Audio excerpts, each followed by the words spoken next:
This is the Snodgrass podcast. Thank you guys for joining me today. I have an amazing guest for you, Mr. Alan Stein Jr. He has written a book, Raise Your Game, High Performance Secrets from the Best of the Best. You guys are not going to want to miss this interview with Alan Stein Jr. Before I talk about Alan, go over to YouTube and subscribe, and also leave a comment. I love replying to your comments, guys, so please leave a comment below in this section. Alan Stein Jr., he teaches strategies about how to be a high performer. He was a performance coach for NBA players like Kevin Durant. He's worked with Steph Curry, Kobe Bryant. He knows some of the best college coaches in the nation like Mike Krzyzewski. And he has learned so much from the high performance habits of these players. He talks about in his book, Raise Your Game. And this is an amazing interview. I got so much from this book and so much from this interview about habits, how to coach your team, culture, whatever it is to be a high performer in business, life, or even athletics. He knows it all. So now I'm going to introduce you guys to Alan Stein Jr. What's going on, Alan? Not much, man. Just living the dream. Things are going really well. How are you? I'm doing fantastic. Thank you so much for joining me on the Snodgrass podcast today. I'm really looking forward to this interview. We have similar backgrounds, big basketball fan. I was like the movie Hoosiers growing up. My dad was a high school basketball coach. I was the player. So I read your book, Raise Your Game, and awesome stuff, man. Appreciate it. Oh, thank you so much. And it's my pleasure to be here. I've been looking forward to this since we put it on the calendar. Sounds good. Well, I know we're going to talk a lot about basketball, but really not really about basketball, but the high performance habits of these top NBA All-Stars that you have coached, or not really, coached in their performance, like Kevin Durant. You talk about Steph Curry, Kobe Bryant, and we're going to talk about all of that. But before we get into talk about that, I want to talk about Alan Stein Jr. So my first question is, who is Alan Stein Jr.? Yeah, that's always, arguably the deepest and most profound question one can be asked. So without going on too far of a tangent, I think as far as it's applicable to your audience, I fell in love with the game of basketball at 5 years old. And here 40 years later, at 45, basketball is still a major pillar in my life. And I credit the game of basketball with some of the best relationships I've ever had, some of the best experiences I've ever had. It's allowed me to travel the world. And it's really connected me to a greater purpose of, filling other people's buckets and helping people improve their own performance. So the reason I bring that up is coming from a place of immense gratitude that I'm so thankful that I've been able to make both a living and create a wonderful life around something that I'm so passionate about. And I always like starting with that because I think it's kind of the foundation of who I am and what I do. Someone that's really appreciative of the fact that he gets to do work that he loves to do and believes is in service of other people. So, I knew when you and I shared an equal affinity for the game of basketball that we'd really have a fun chat today. Yes, definitely. And we will, and we are going to. So obviously I just read your book, Raise the Game, and it's talking about this high-performing athletes. And like I said, you've coached players like Kevin Durant. You've been with Kobe Bryant, Steph Curry. You named some amazing coaches, Mike Krzyzewski, and all these people that I know and that I love. And you talk about the high-performance habits of these athletes, and you relate them to business, to life, because, you don't have to be an athlete and get so much out of this book, but it's just related to me. Like, I'm a business leader, life leader. I want to create these habits in my own life. And you go through these certain habits as a player, as a coach, serving with a team. And I just want to kind of dig into that mostly today. And you start off with this habit. I don't even know if I could call it a habit, but you start off as a player that one of the most important things is being self-aware. And let's just kind of start there. I mean, why did you start there? And what does that even mean, being self-aware of yourself? Well, first and foremost, I'm glad that you acknowledge and can appreciate the crossover between sport and every other area of our life. You and I may share a love of basketball, but this is really applicable to any sport, whether it's an individual sport like tennis or golf or wrestling or boxing, or more of a traditional team sport like basketball, soccer, football, volleyball, softball.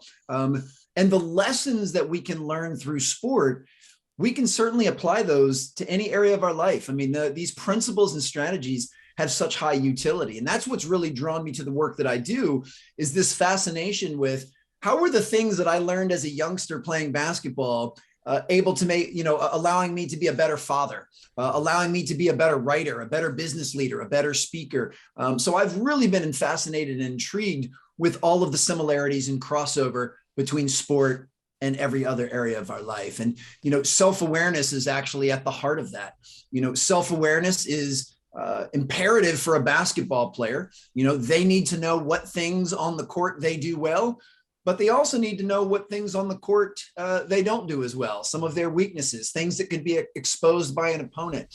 And it's the same thing in life. Whether you're looking through the lens as a parent or you're looking through the lens as a business owner, a business leader, you have to have a high sense of self-awareness. And kind of an overview of self-awareness. One is knowing what most people call, and I say this with a smile and some air quotes, what they call the good stuff. The reason I put it in air quotes is I don't believe in attaching a label or a judgment of good or bad on either side of this. But just for reference, most people consider the good stuff their strengths, their natural talents, their gifts, the things they do well, the things they enjoy, their goals, their ambitions. That's what they consider the good stuff. And you certainly want to have great clarity on that. But you also have to have the humility and the courage to look on the other side of the coin.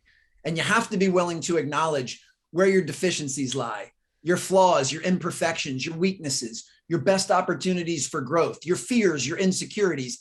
And of course, I say with the same smile and wink, most people call that the bad stuff because it's harder to face those things. But the reason I don't attach judgment to either side is I just consider both sides sterile data. They're somewhat neutral. And it's important that we do look at both sides so that we can see ourselves in our totality and really find out everything that encompasses who we are.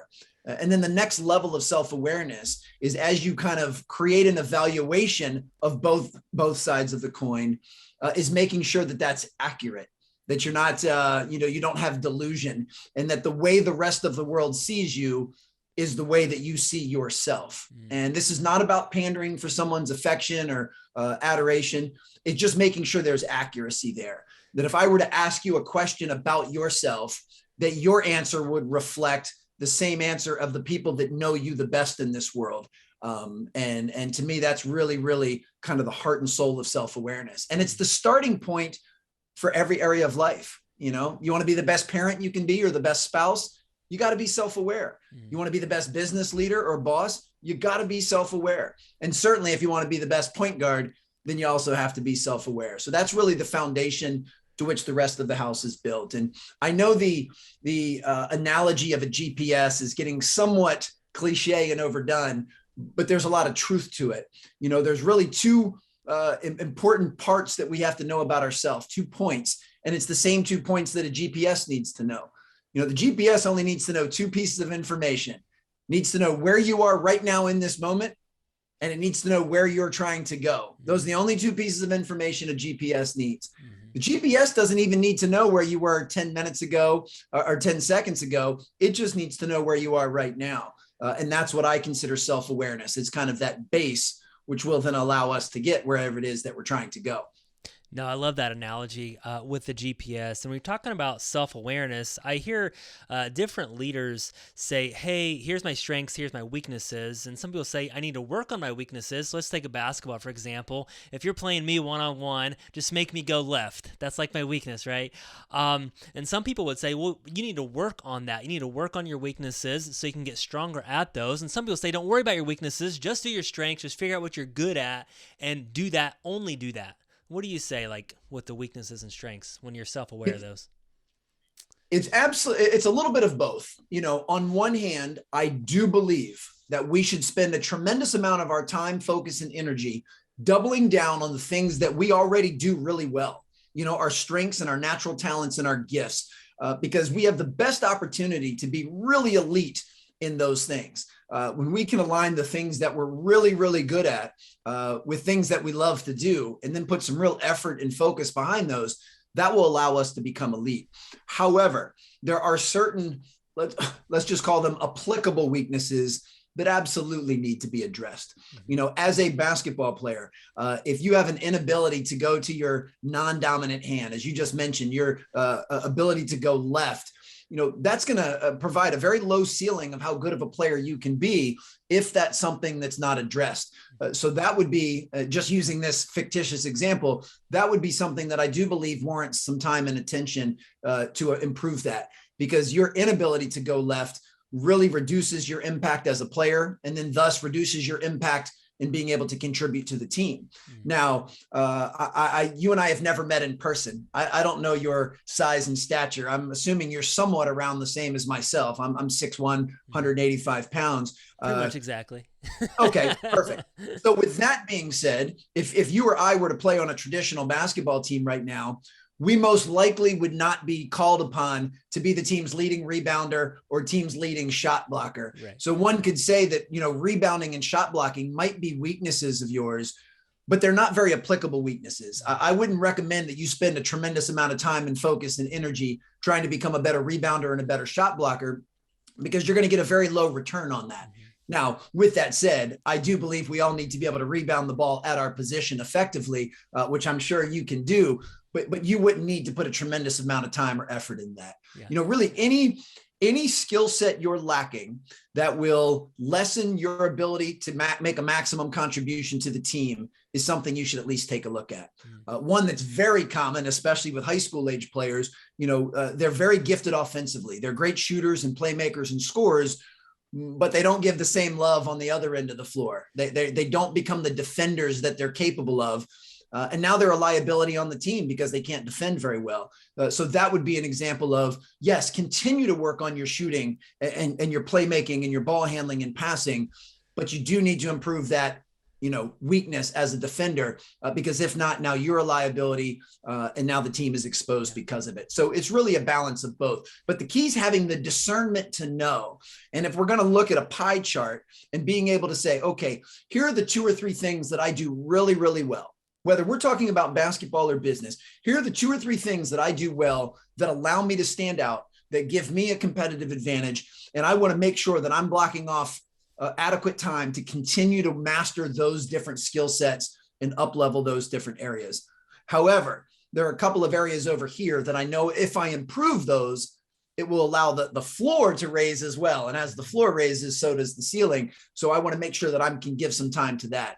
And then depending on what those things are, depending on who's making those changes, depending on what the rest of your schedule and life looks like, then you just take that pie chart and you say, okay, I'm going to put, 70% of my time doubling down on my strengths and 30% of my time improving these applicable weaknesses. And now I'll see myself continue to evolve and to grow and to mature.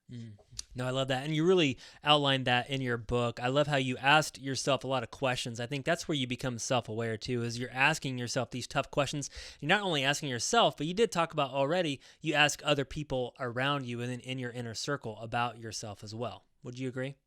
Oh, absolutely. It's kind of funny that the key to improving self-awareness is actually asking other people. Now, the key to that, which you just said so insightfully, is not asking random strangers off the street, is not polling a group of Facebook friends or acquaintances. It's actually people that you trust, people in your inner circle, people that care about you and want to see you successful, want to see you happy, want to see you fulfilled. They have no hidden agenda. They're doing it because of your best interest. And when you have a group of people like that, whether it's 3 people or it's 8 people, you want them and you want to recruit them to help you see some of your blind spots and affirm your own evaluation of yourself. And that's the part that's so important.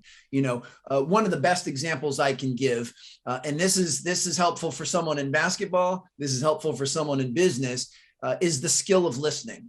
I'm a firm believer that's one of the most important skills. It's the heart of real communication.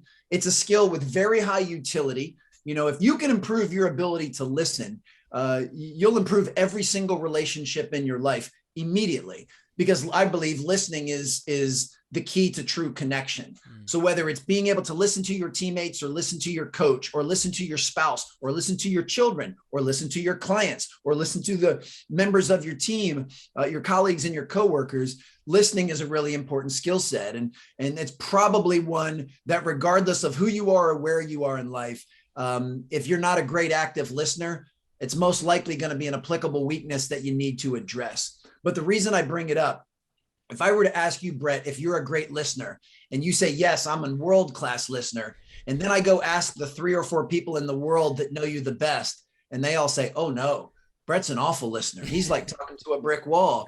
Then that would mean there is a disconnect between the way you view yourself and the way others view you. That would be a sign that you actually have very low self-awareness, because you're unaware of the fact that you're not a great listener. And obviously this is hypothetical because I can tell you are a world-class listener, but let's just keep going with this example. If I were to ask you if you were a great listener, Brett, and you said, you know what, Alan, it's actually an area that I need to improve. I'm not as good of a listener as I feel that I need to be, in order for me to maximize my role in these different areas of my life. And then I ask the people closest to you and they say, oh yeah, Brett's not a good listener at all. He's like talking to a wall.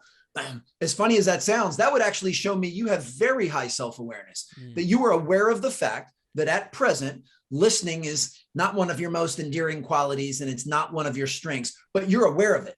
And that's the key. We'll never improve something that we're unaware of. We'll never fix something that we're oblivious to. So the first step is seeing that blind spot and being able to acknowledge, you know what, Alan, I'm not the listener that I need to be. So this is going to be an area of my focus. And that's why self-awareness is so important. Yeah. No, I love that. I love that you used the term listening. 2 things on that. I heard a speaker one time says, we have 2 ears and 1 mouth, so we need to listen twice as much as we speak. And one of my wife's, when she did our vows when we got married, was what she was looking for in her future husband was a good listener. So hopefully I am that. But anyways. I'm sure you are. In your book, you talk about passion. And let's just kind of dive into that. You talk about passion. You have to have this passion for what you're doing. And you break it down into one section. You even said that your comfort zone is a cage. And I think, for one, I like to stay in my comfort zone. Even though I've had some relative success, I still have this comfort zone now in this success arena, I guess, in real estate, what I've been doing. But talk to us about that. This comfort zone is a cage. What does that mean? Well, there's 2 different zones that I want to bring up. The first is what I call our strength zone. And the strength zone is the point of intersection between what you're naturally pretty good at and what you love to do. So where do your natural talents lie and what are the things you enjoy most? And wherever those 2 things intersect, that point of intersection is going to be a strength zone. And I do recommend and advise folks to operate as close to that strength zone as possible. But when you do things that you're good at and do things that you love, you'll naturally give them more energy and give them more effort and give them more focus. Now, keep in mind that point of intersection will change as you mature, as you get more life experience, as you develop new skills. For the vast majority of my life as a young person, that point of intersection was the game of basketball as a player. I was decent. I won't say naturally talented, but had some affinity to be a pretty good player. And I loved the game of basketball. So that was my intersection, as opposed to me doing something else like singing in the chorus or playing an instrument. Even if I enjoyed those things, I didn't have much natural acumen for them. So that point of intersection for me was the game of basketball as a player. Once I matriculated up past college and realized that I didn't have the talent to get paid to play the game or play after college, then that point of intersection changed to becoming a performance coach. I had the leadership abilities and the communication skills and the desire to serve others to be pretty good at coaching. And I loved the game of basketball and I loved performance training. So once again, I was still in my strength zone. And then the most recent pivot was 5 years ago when I decided to leave the basketball training space completely and become a keynote speaker and author. But it still fulfilled both pillars of the strength zone. I was doing things that I was pretty good at and doing things I enjoy. So who knows where my strength zone will lead me next, but I do advise folks to try and work within that strength zone as much as possible. Now, this doesn't mean that you can't do things outside of that. There's nothing wrong with having a hobby of something you really enjoy even if you're not world class at it, even if you're not great at it. So there's nothing wrong with that. But as far as if most of your time can be invested in that strength zone, I think it'll give you your biggest return. I think that's where you'll perform at your highest. And I think that's where you'll be happiest and most fulfilled. Now, I don't want that to be confused with your comfort zone. And as human beings, it's in our DNA. We are naturally wired for comfort. We will unconsciously default to whatever the most comfortable thing is at any given moment.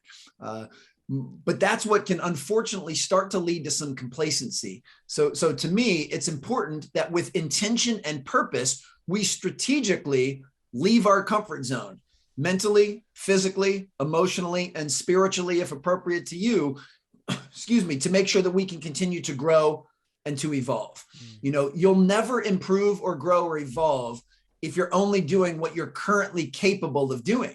You have to step outside of that. You have to do some things that become uncomfortable, which is tough in and of itself, because again, we're wired for comfort, but you have to leave that comfort zone. You have to, and this is not a term I came up with, but it's one I use regularly. You have to learn how to be comfortable being uncomfortable.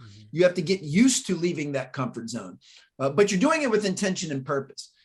Since we're basketball guys, I'll keep using the basketball examples. If you were trying to improve your ball handling, Brett, and you went in the gym and did ball handling drills for 30 minutes and you never once lost the ball, I would think you had very minimal improvement during that session. All you did was go in and for 30 minutes, just do something you were currently capable of doing. Now, if you tried some drills that you haven't quite yet mastered, or you tried to do them at a speed that you haven't mastered, so you dribble off of your foot or you lose the ball, in the moment, it doesn't feel like a great thing, because in that moment, you feel like you messed up, you failed, you turned the ball over. But in the big picture, that's a great thing. You just pushed yourself during that drill past the point of comfort, past the point of what you're capable of doing. And that's going to leave that distance between is what's going to allow for an opportunity for growth. So I highly encourage folks, strategically and with intention, step outside of their comfort zone in each of these domains of life: mental, physical, emotional, and spiritual, if appropriate. Now, keep in mind, this doesn't mean you have to leap 50 yards outside of your comfort zone.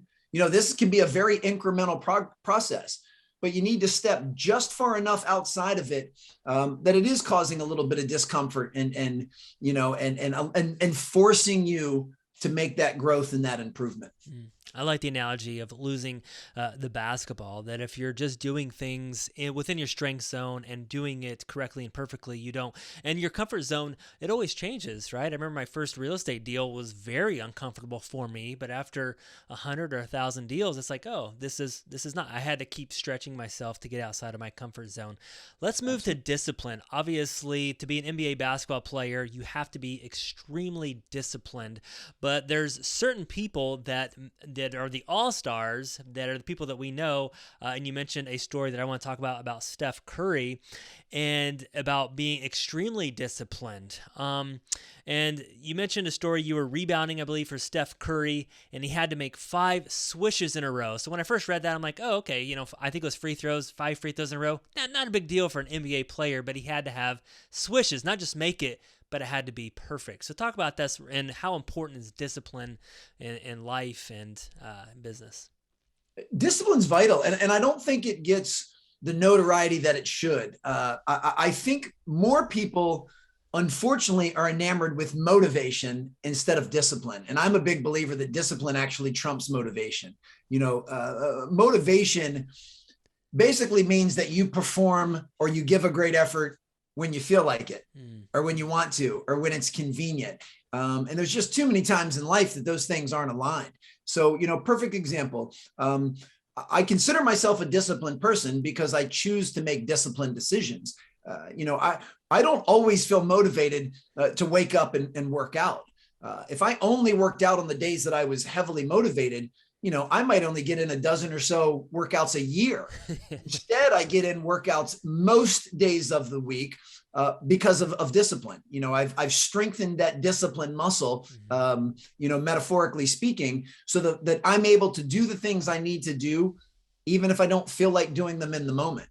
A good friend of mine, a fellow speaker and author named Ben Newman, says standards over feelings. I think he got that from Nick Saban, the head football coach at Alabama, which just basically means, and it's another way of saying discipline. I would say discipline over feelings, is having the discipline and the fortitude to make those decisions in the moment that might be uncomfortable in the moment, might go against how you're actually feeling in the moment, but you know they're what you need to do to continue to grow and to evolve. So to me, discipline is way more important than motivation. And often when you have discipline and you start, let's say, for example, going through a workout that you necessarily weren't that motivated to do in the first place, you'll follow that you'll see that your mood starts to follow your action. You'll actually start to get motivated once you get the juices flowing and you knock the rust off and you start actually going through the workout. Many times you'll start to see that motivation immediately start to pick up. So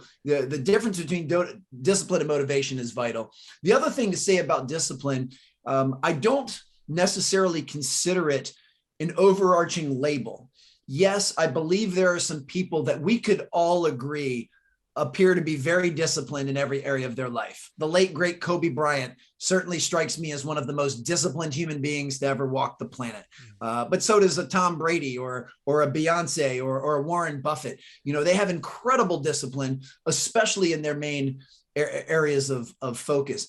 But when people say, you know, Alan, I can't do that, I'm just not a disciplined person, I want to tell them, hey, don't put that label on yourself. Don't tell that story to yourself. At any given moment, you can make a disciplined decision in that moment. So when someone tells me they're not disciplined as an overarching label, I think what they're saying is most of the decisions I make are undisciplined.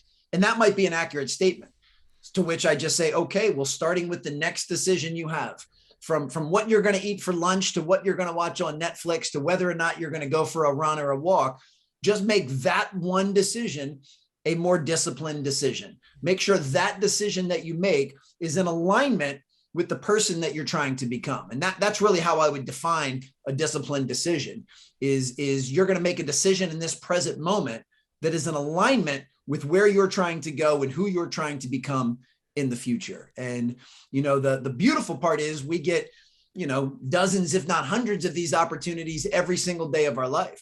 So if you find yourself, you know, at a little bit of a low mood, and maybe in the morning you slept in, you didn't eat a healthy breakfast, you know, at any moment you can change that. You don't have to live in the fact that, you know what, I didn't make very disciplined decisions this morning, but you can change that anytime that you want. And then ultimately what we want to do is build some momentum to the point that we're making more disciplined decisions more consistently in more areas of our life. And when we do that, then we'll start to create some confidence. Then we'll actually start to turn that ship around and start to believe, you know what, I actually am a disciplined person because I'm making disciplined decisions very consistently. And with that, I sure hope that no one ever feels stifled by perfection. Generally speaking, in most areas of my life, I exercise fairly decent discipline. But I'm certainly not perfect. I'm flawed just like everybody else. And I'll make decisions that are not in perfect alignment with where I'm trying to go. I'll make undisciplined decisions occasionally, but most of the decisions I make are in that direction. And that's all I'm looking for is progress. I don't worry about perfection. I get heavily inspired by progress. Yeah. So my goal is, can I make more disciplined decisions today than maybe I made yesterday? And when I do make an undisciplined decision, if I do choose to skip a workout or eat something unhealthy or watch something, you know, that's not necessarily filling my mental bucket on YouTube or on Netflix, I give myself some grace and some compassion. I don't dwell on it. I don't feel guilty. I don't shame myself. I don't beat myself up. I just move to the next play. And I just say, you know what, you know, that might not have been the most disciplined decision for what I ate for lunch, but dinner's coming around the corner and I can actually make a better decision at dinner time. No, I love that because I, for one, am not a very disciplined person. So when I talk about that, and you just break it down into such a simple process, progress over perfection, take that next decision, that next step. And I definitely love that, which I want to move into. This is another just kind of a discipline thing, but it's called the unseen hours. And I love that is because I think it was coined a phrase by a gentleman named Drew Hanlon. He said that in your book, the unseen hours. And this really got to me because whenever you look at these high performance performers, it's not what you see, it's what you do not see, how much they work out, stick to the basics. And he talked about Kobe Bryant in this, and he worked out at I think 4 a.m. and he said, I never got bored with the basics. You thought the workout was pretty simple, but it was just the basics. And that really just got to me, because sometimes we reach a certain level and you're like, oh, I've done all that. I don't want to do all that little basic stuff anymore. I want to do the good stuff, right? And that just kind of, boils down to that. But talk about these unseen hours. How important is that for high performers in business, sports, and life? Well, what's vital? I mean, if we're going to continue our consistency with the basketball analogy, if you and I flip on a game tonight and we watch the Warriors play the Lakers, those are the seen hours. In basketball, it's when the lights are on, the cameras are rolling, and the cheerleaders are dancing. And whatever a Steph Curry or a LeBron James would do during that game, you and I are sitting there courtside with our popcorn and we're watching it, and we're seeing the result of what it is they've been doing during the unseen hours. We're getting to see the actual performance. What we're not able to see is everything that led up to that performance, is everything that they did to prepare themselves to show up that night at the arena as the best players that they're capable of. So we didn't get to see how much sleep they got last night, or what they did for their nutrition or hydration, or what time they got to the arena to start doing some of their warm-ups and their corrective exercises. We didn't get to see them watching film. We didn't get to see a lot of the key components that allowed them to show up to perform at that high level. And it's the same thing in any area of life. I consider what folks put on social media as the seen hours. That's what they want you to see.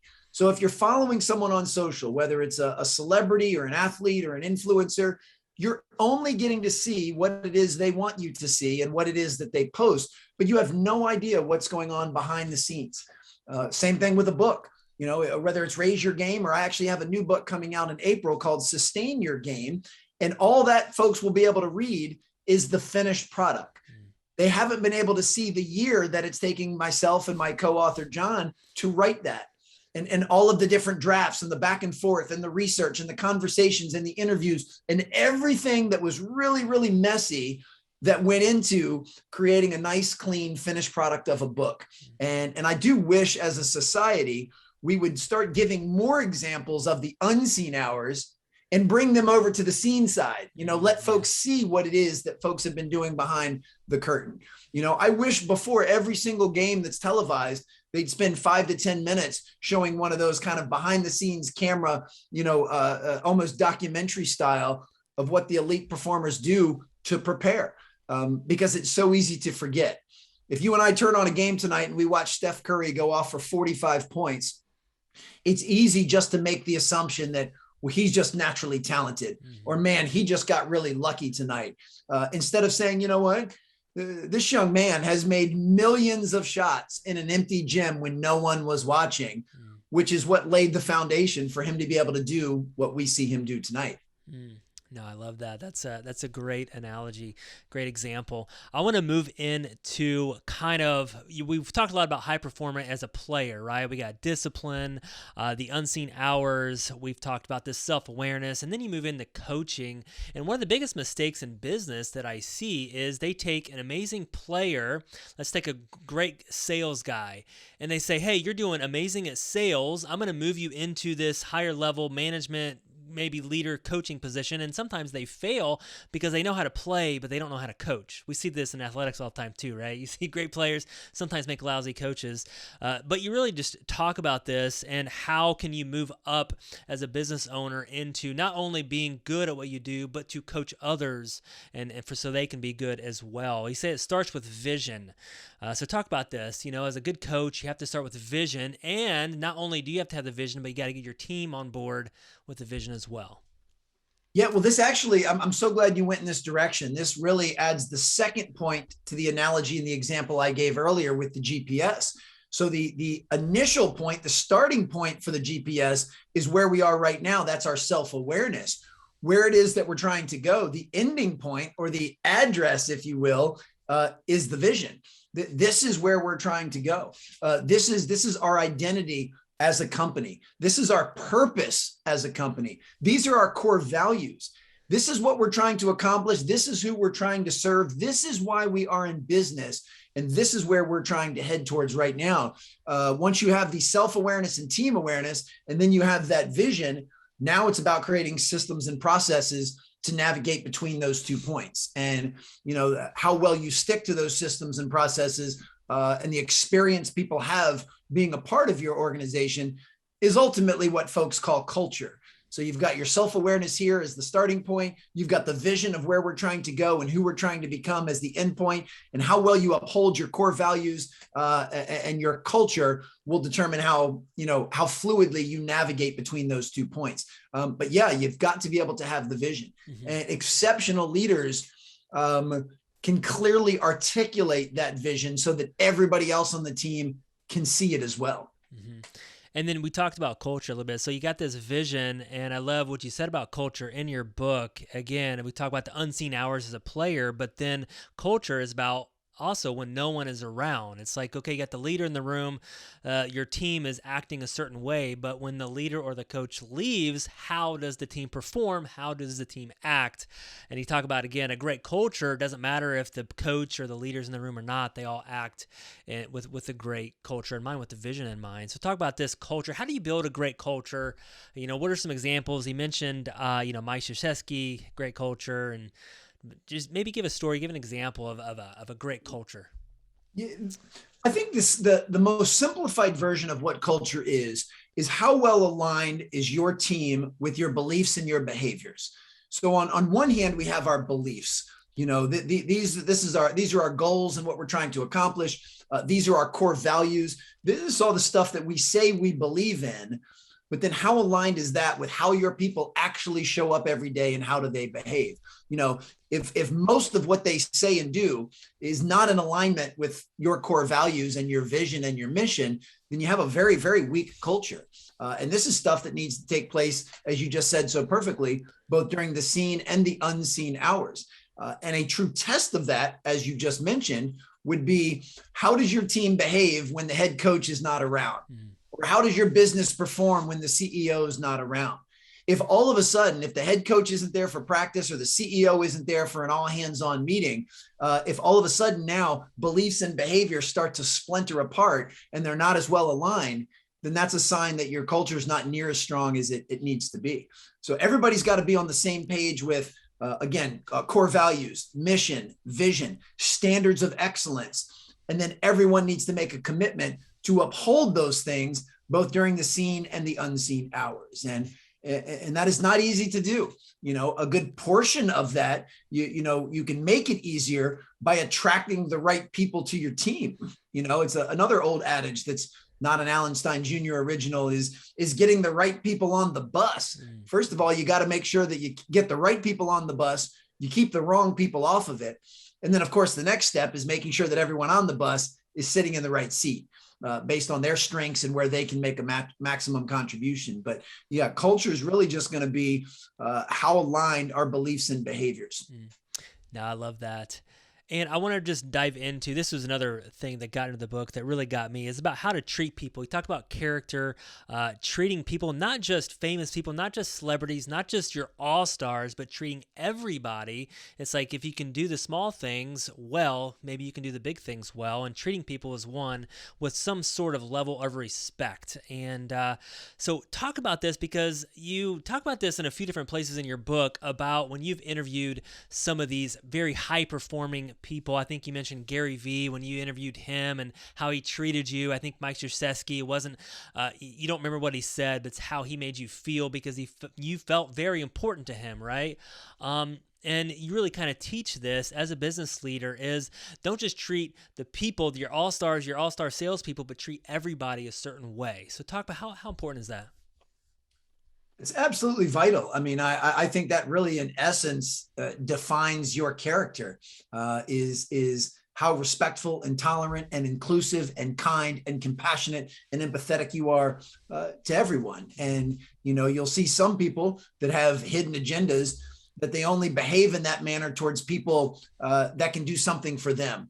Or they only behave that way to people that maybe have some celebrity status or a little bit of fame, or they only behave that way to a prospective client that they're hoping pays them a lot of different money, when in essence, every human being walking the earth, you should want to treat in that manner. And then certainly that's how you should, you shouldn't accept anything less than people treating you that way too. To me, I've always believed in the adage that how you do anything is how you do everything.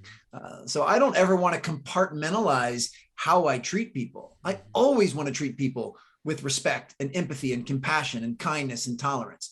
Now, the way that that is communicated or shown can definitely show up in different ways depending on who the person is. And this is where you need a high level of emotional intelligence to be able to navigate that. So an example would be, the exact way that I would talk to a 10-year-old would not be the exact way that I'd talk, to a 45-year-old. There are going to be some nuances. If I know somebody is incredibly sensitive and they lack confidence and certain, I may talk to them in a different manner than I would talk to a Stephen Curry or a LeBron James.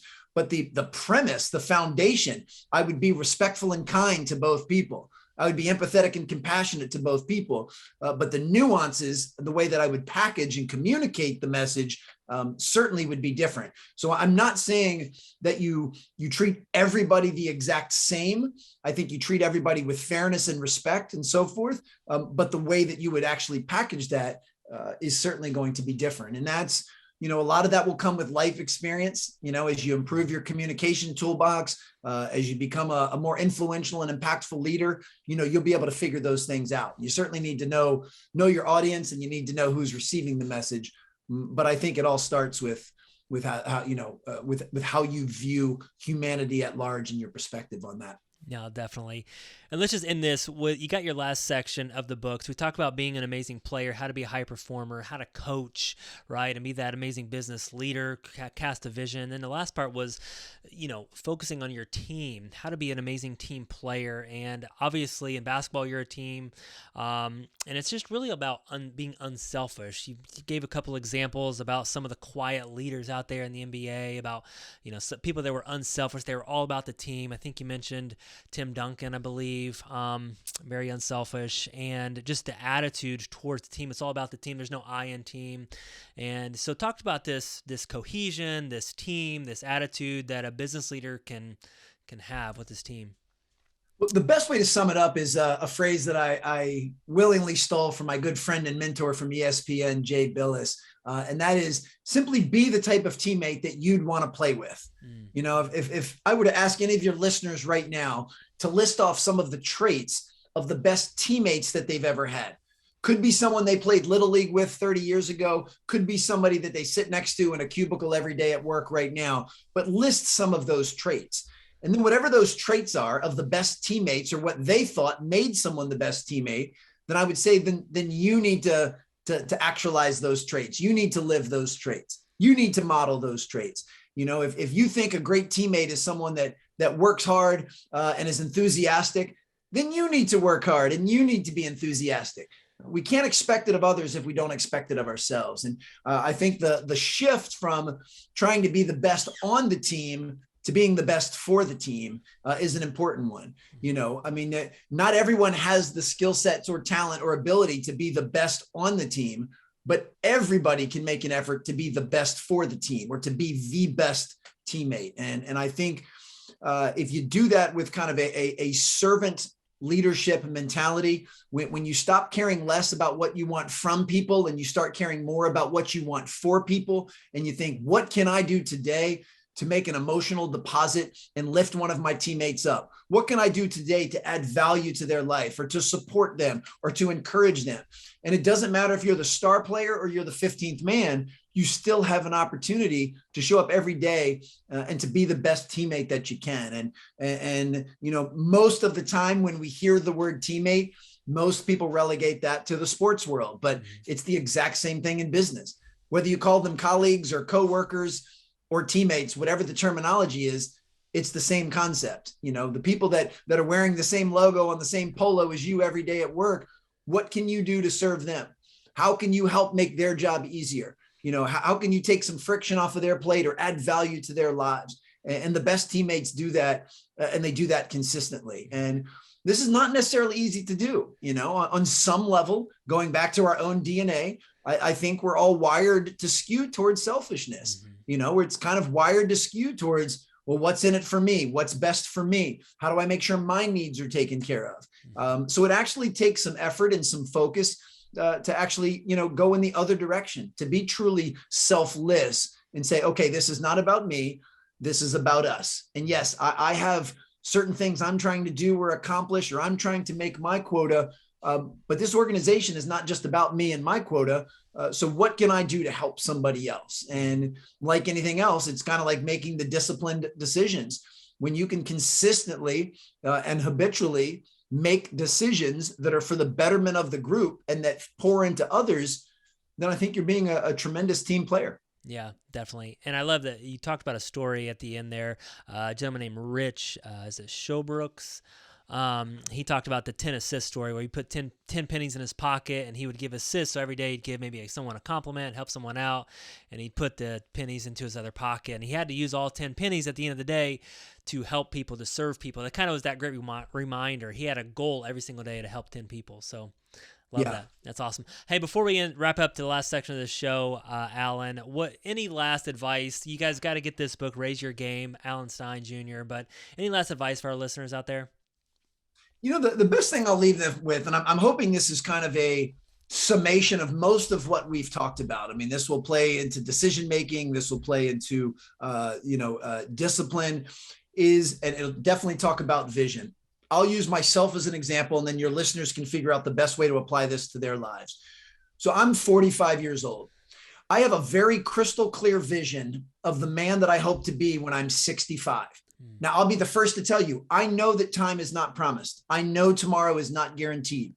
There is nothing that says that I will live till 65, but I don't see any reason in not living my life as if I will. I take really good care of myself. So barring something unforeseen, let's hypothetically assume that I make it to the age of 65. And without getting too specific or granular, I want the 65-year-old Alan to be physically, mentally, and emotionally fit. I want the 65-year-old Alan to have a very deep and strong connection with his children, his family, and his friends. I want the 65-year-old Alan to be doing work that he considers meaningful and in service of other people, that actually makes a contribution to humanity. That's who I want the 65-year-old Alan to be. And now that I have that vision, I try to make sure that as many decisions as I can every day of my life are in alignment with becoming that person. Every decision, large or small, I simply ask myself, is this going to take me closer to becoming that guy, or is it going to take me further away? And then every single day I have the goal of making as many decisions as possible that are in alignment as I can. As I mentioned earlier, I am not batting 1,000. I am far from perfect. There's always going to be a few decisions that either consciously or unconsciously don't align with that, but the vast majority of them do, and the vast majority of them will, which means in essence, I'm designing my future in the present moment by the decisions I'm making. Now, with that said, I'm not living in the future. I'm not postponing my happiness. The disciplined decisions that I make today serve me in the present moment. They allow me to look and feel and perform at my best, but they also are planting seeds to make sure that that's the man I become. And if anyone listening to this podcast, for some reason runs into me 20 years from now, I don't want you to be surprised if that's the man that I am, because I'm designing that right now in the present moment. And, one of the best kind of litmus tests for that is every single night, when you're going to go to bed, just ask yourself this question. Say, I just traded 24 hours of my life for the progress that I made today. Am I happy with that trade? And if you're happy with that trade, I certainly wish you a wonderful, restful night of sleep. If for any reason it wasn't one of your best days, you didn't make the best decisions possible, and you say, no, I'm not happy with that trade, I ask that you give yourself some grace and some compassion, still get a restful night of sleep, and just move on to the next play starting the very next morning. I love that. That's great. And I'm going to cast the Brett Snodgrass 65-year-old version too. That's awesome. Thank you so much, Alan Stein Jr., for being on the podcast today. Really appreciate it. Guys, go check out Alan's book, Raise Your Game. And you can get that. Where's the best place for them to get that, Alan? You can find it on Amazon or anywhere that they sell books. And, also keep an eye out. And April 12th of 2022, the follow-up book, Sustain Your Game, will be out. And that's all about how do we manage stress, avoid stagnation, and beat burnout. So once you've hopefully applied the principles and strategies of Raise Your Game to come to optimal performance, now how can we sustain that performance and happiness and fulfillment for long periods of time? And if anyone needs me for any other reason, you can go to alansteinjr.com or strongerteam.com. And I'm very easy to find at Alan Stein Jr. On Instagram, Twitter, Facebook, and LinkedIn. Sounds good. We're going to put that in a description in our show notes too, guys, on the Brett Snodgrass channel on YouTube, so check that out. Alan, I like to end every round of podcasts with a fire round, so I got 4 questions for you here. Name the first thing that comes to your mind on these. So number 1, what's the best book that you've recently read? Atomic Habits by James Clear. I've actually read it a couple times. I not only read it in print form, but I also got the audiobook to listen to on some long runs. Absolute game changer. One of the best books I've ever read, not even just recently. Yeah, that's awesome. That's probably where you get the small habits, small increments. So. Yeah, most of what I teach and write about when it comes to habits, I've absolutely learned from James. Yeah, sounds good. Number 2, favorite person that you have interviewed? Oh boy, I'm so fortunate to have interviewed a lot. Names that pop up immediately. Tom Izzo, the head men's basketball coach at Michigan State, was one. James Franklin, the head football coach at Penn State, was another. But boy, it's been a pretty long list. You had mentioned Gary Vee earlier. If I had to pick one, that would probably be the number one. That was such an epic moment for me. Sounds good. Best advice that you were given from a mentor or a coach? When I was really young is when someone taught me the concept of the strength zone. And they said, Alan, just find something you're good at, find something you love, and spend as much time doing that as you can. Sounds good. Advice for someone that wants to write a book? Just start doing it. Do everything you can to get out of your own way, because it's very easy to come up with a list of reasons on why you shouldn't write a book, or why what you have to say is not of value, or, almost feeling an imposter syndrome. And I know I experienced all of those things myself. So the very first step is just start writing, just start organizing your thoughts, and then you can start to get some clarity, figure out what is the purpose of your book? Who is your intended audience? What is it that you're trying to do? How are you trying to get them to think, act, or believe differently based on what you're writing? Those puzzle pieces will start to fall into place. But first is just make the commitment and the decision that you're going to write a book. I love it. Awesome. This is a wrap. Alan, appreciate man being on the podcast today. It's a pleasure. Guys, go check out Alan's book, Raise Your Game. Get it today on Amazon or wherever you guys want to get it at, and check out his website. Thanks, Alan. It's awesome, man. My pleasure. Thank you. Thank you so much for checking out the Brett Snodgrass channel. If you like this video, please slam on that like button. And if you really like it, then subscribe to our channel here. And remember to leave us a comment below, and I'm going to try my hardest to reply to all the comments. Thank you guys so much. This is why I do what I do. Every single week, I come out with content that focuses on success, freedom, and living out your purpose. Thank you guys so much. See you next time.